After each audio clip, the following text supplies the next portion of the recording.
The ballad tells the story of an Irish freedom fighter, listening to the last words of his comrade, who lies seriously wounded on a Dublin street. When the wounded man's father arrives at the scene of battle, he asks about his son's whereabouts, only to be told, "There's no use in searching. Your son to heaven has gone."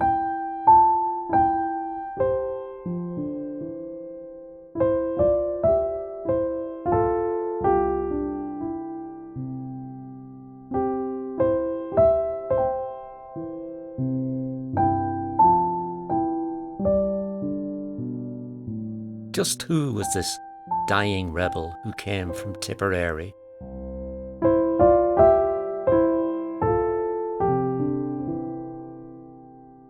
Though some would argue that the ballad is set during the Anglo-Irish War, fought between 1919 and 1921, all the evidence suggests that it is set earlier, during the Easter Rising of 1916. We know for sure that the ballad found its way to New York, where it slipped through the fingers of Joseph Maguire, a Fermanagh man who lived on 157th Street on Broadway.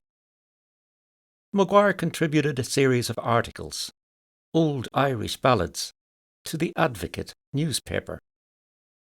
On the 24th of June 1939, he published in the Advocate the lyrics, 3 verses and a chorus, of The Dying Rebel, but under the title The Harp and Shamrock, Green, White and Gold, stating that it described a scene from the late Easter Rebellion and that the words were sent to him some months ago by a reader whose identity I have lost.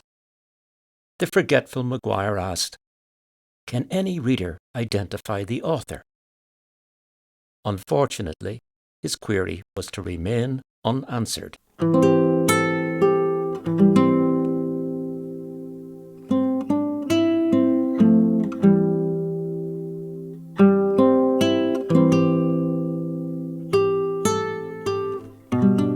2 years later, a 4-verse version of The Dying Rebel was included in an article entitled Ballads of 1916, published in the Dublin journal The Bell.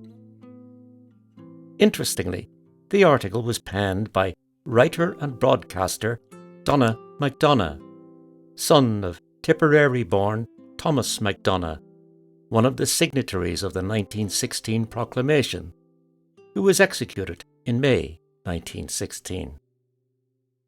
Again, the writer of the ballad was still not identified, and, moreover, the "My only son was shot in Dublin" chorus was conspicuous by its absence. It would take another 20 years before the elusive songwriter would slowly emerge from the shadows, and that was only to happen when the ballad began to gain traction in the US and in the UK. More about this later. Irish-American singer Ruthie Morrissey was probably the first singer to make a recording of the song. In the 1940s and 50s, Ruthie sang for various Irish gatherings in New York, at venues such as Fitzgerald's Hotel on Beach 108th Street, and at the many dance halls located in what was known as Irish Town. She recorded The Dying Rebel in 1953 for the Boston-based Copley label, her version including 4 verses, the last beginning with "Your only son was shot in Dublin." 5 years later, the ballad was recorded by the King of Skiffle, Lonnie Donegan, under the title "My Only Son Was Killed in Dublin," bracketed with "The Dying Rebel." But Donegan's recording would not see the light of day for another 35 years. Canadian folk song collector Edith Fowke sent a 6-verse version of the ballad, this time titled "The Night Was Bright," to the offices of Sing Out, a folk journal based in New York. Both words and music were published in 1961 in the February-March edition of the journal, with a note saying that Fowke had collected the song in July 1956 in Toronto from a young Irish girl named Kathleen Sweeney. The accompanying melody sounds like this.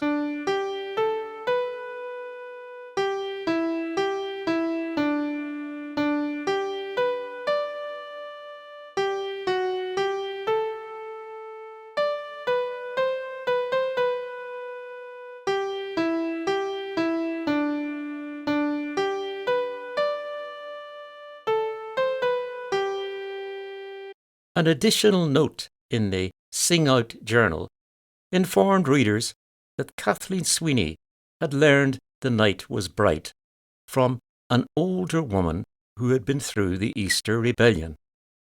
The editors do not know of any existing recording of this song.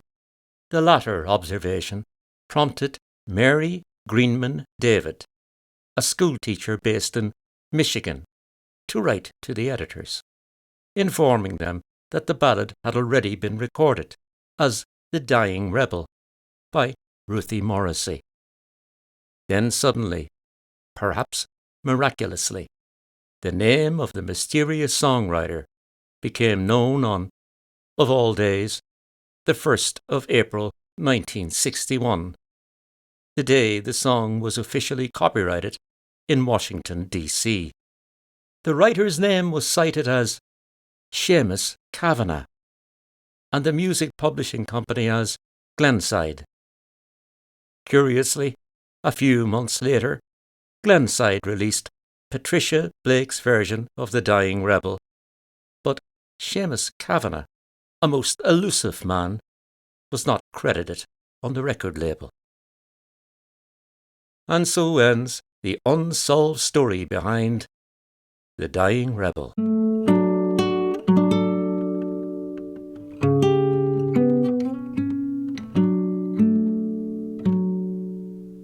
The night was dark, and the battle ended. The moon shone down O'Connell Street.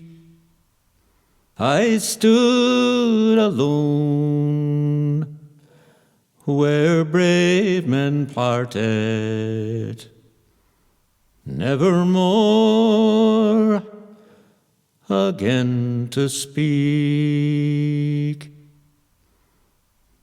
The first I saw was a dying rebel. Kneeling low, I heard him cry, God bless my home in Tipperary. God bless the cause for which I die.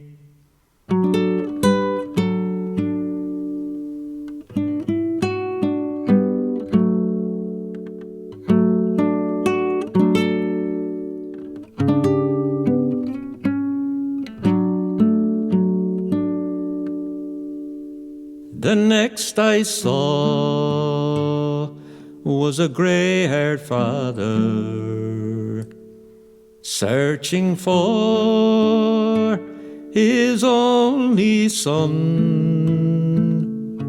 I said, old man, there's no use searching. Your only son to heaven has gone. Your only son was shot in Dublin, fighting for his country bold.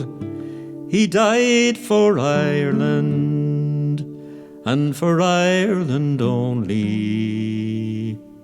the harp and shamrock, green, white, and gold.